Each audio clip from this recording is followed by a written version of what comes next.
ముఖ్యమంత్రి రేవంత్ రెడ్డిపై మాజీ మంత్రి కేటీఆర్ మరోసారి విరుచుకుపడ్డారు. సొంత రాష్ట్రాన్ని క్యాన్సర్ తో పోల్చిన భావ దారిద్ర్యపు ముఖ్యమంత్రి రేవంత్ రెడ్డి అంటూ దుయ్యబట్టారు. స్వయంగా ముఖ్యమంత్రి తెలంగాణ పరువును గంగలో కలుపుతున్నారని మండిపడ్డారు.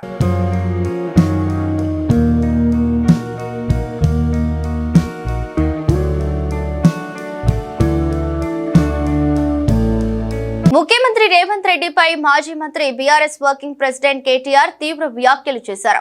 సీఎం రేవంత్ అచ్చోసిన ఆంబోతు మాదిరి రంకెలు వేయటం మానుకోవాలన్నారు.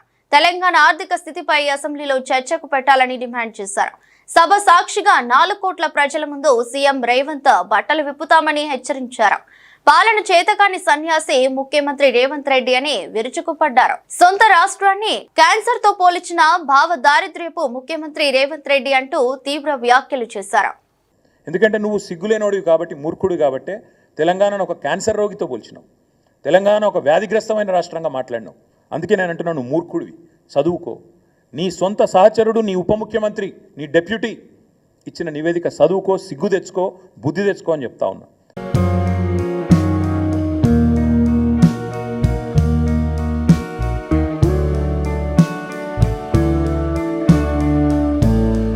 కాంగ్రెస్ ప్రభుత్వంలో కోటేశ్వరులైన మహిళలను మాత్రమే రేవంత్ ఓట్లు అడగాలన్నారు.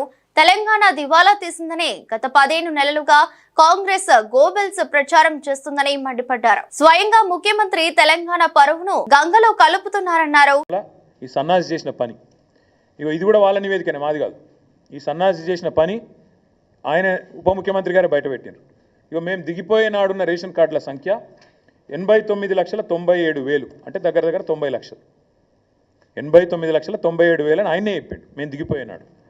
మరి కొత్తగా వీళ్ళు ఏమని ఇచ్చిండ్రా? యాజ్ ఆన్ ఆయన చెప్పిన లెక్క 31/8/2024, ఇంకా తర్వాత ఎన్ని కట్ చేసిరో తెలియదు, దాదాపు 1,00,000 కార్డులు తొలగించినామని చెప్పిండు ఆయన. కొత్త ఇయ్యలే, ఉన్నాయి కట్ చేసిరు. ఇది నేను చెప్పలే, నిన్న బట్టి విక్రమార్కి ఇచ్చిన రిపోర్ట్ ఇది. ఈ సన్నాసి చేసిన పరిస్థితి ఏంటంటే 1,00,000 రేషన్ కార్డు, 1,00,000 పైచీలకు రేషన్ కార్డులు తొలగించిండు.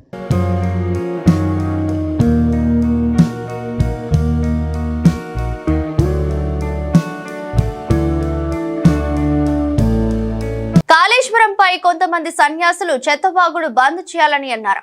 తెలంగాణ ఆర్థిక స్థితిపై ఫిబ్రవరి 17న డిప్యూటీ సీఎం బట్టి విడుదల చేసిన సమగ్రమైన నివేదికను రేవంత్ చదువుకోవాలని సూచించారు. రాష్ట్ర ఆర్థిక పరిస్థితిపై వాస్తవాలు చెప్పిన ఉప ముఖ్యమంత్రి బట్టికి ధన్యవాదాలు తెలియజేశారు. సంపద సృష్టించడంలో కేసీఆర్ ప్రభుత్వం అద్భుతంగా పనిచేసిందన్నారు. ఇది వాళ్ళ రిపోర్టు. దీని ప్రకారం government of Telangana state accounts as of January 2025, అంటే పోయిన నెల ఈ రిపోర్ట్. వీళ్ళు ఏం రాసిండ్రు, మిత్తిలకు ఎంత కడుతున్నామని రాసిండ్రు తెలుసా? పోయిన 10 నెలలు మొత్తం ఇప్పటిదాకా కట్టింది ఎంత అంటే 22,056 కోట్లు. 22,056 కోట్లు. నెలవారీ లెక్క కూడా ఇళ్ళనే ఇచ్చిండు. పాపం బట్టి విక్రమార్క అమాయకంగా ఇరుక్కున్నాడు. ఆయన ఉద్యోగం ఉంటుందో పిక్తుందో కానీ ఇగో నెల కూడా ఇచ్చిండు. నెల మిత్తి ఎంత కట్టినాం ఏం చెప్పిండు ఇలా? పోయిన ఏప్రిల్ 24లో కట్టిన మిత్తి 1,865 కోట్లు, మే నెలలో 3,700 కోట్లు, జూన్లో 5,000 చిల్లర కోట్లు. ఇట్లా ఓవరాల్గా మన్నించాలి, ఏప్రిల్లో 1,865, మేలో 1,864, జూన్లో 2,200, జూలైలో 2,200, ఆగస్టులో 2,304 కోట్లు, సెప్టెంబర్లో 2,689 కోట్లు, అక్టోబర్లో 1,965, నవంబర్లో 1,928, డిసెంబర్లో 2,475, జనవరిలో 2,499. మొత్తం కలిపి 10 నెలలకు గాను కట్టింది పోయిన ఏప్రిల్ నుంచి మొన్న జనవరి దాకా 22,000 కోట్లు, అంటే నెలకు 2,200 కోట్లు.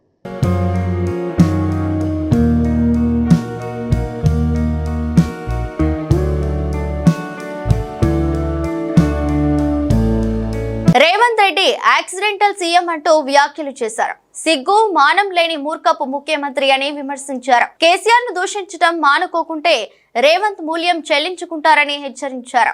పాపం బట్టి విక్రమార్క అమాయకంగా ఇరుక్కున్నారని, ఆయన ఉద్యోగం ఉంటుందో పోతుందో అని అనుమానం వ్యక్తం చేశారు. అప్పులకు వడ్డీ రేవంత్ 6,500 కోట్లు అంటున్నారని, బట్టి 2,200 కోట్లు అంటున్నారని తెలిపారు. ఢిల్లీ పార్టీలకు తెలంగాణను పరిపాలించుట చేత కాదని తేలిందన్నారు. కేంద్రం ఇచ్చే దానికంటే కేంద్రానికి పన్నుల రూపంలో తెలంగాణ ఇచ్చేది ఎక్కువనే చెప్పుకొచ్చారు. ఒక్క హామీ కూడా అమలు చేయకుండా అప్పులు ఎందుకు చేస్తున్నారని ప్రశ్నించారు. Accidental chief minister Revanth Reddy గారు అడ్డిమారి గుడి దెబ్బలు అయినో ఇప్పటికైనా ఈ సొల్లు బంజి, ఇప్పటికైనా తెల్లారలేస్తే కేసీఆర్ని తిట్టుడు, రంకలేసుడు, బూతులు మాట్లాడుడు, దివాలాకోరు మాటలు మాట్లాడుడు, తెలంగాణను శపించుడు, తెలంగాణను తెల్లారలేస్తే దూషించుడు బంజే అని చెప్తా ఉన్నాం. నేను ఊరికేనే అనట్లేదు, ఏదో దుగ్ధతో మాట్లాడట్లేదు.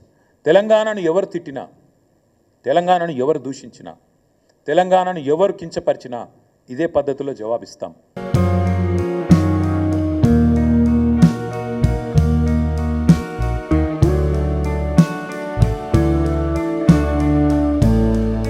మరోవైపు కేంద్ర మంత్రి బండి సంజయ్ పై కూడా కేటీఆర్ ఫైర్ అయ్యారు. రేవంత్ రెడ్డికి బండి సంజయ్ రక్షణ కవచంగా నిలబడుతున్నారన్నారు. రేవంత్ సంజయ్లు ఆర్ఎస్ బ్రదర్స్ అని మార్కెట్లో చెప్పుకుంటున్నారన్నారు. సీఎం రేవంత్ రెడ్డి అవినీతిపై కేంద్రం ఎందుకు చర్యలు తీసుకోవటం లేదని ప్రశ్నించారు. బిల్డర్స్ దగ్గర స్క్వేర్ ఫీట్ కు రేవంత్ రెడ్డి 150 రూపాయలు వసూలు చేస్తున్నారన్నారు.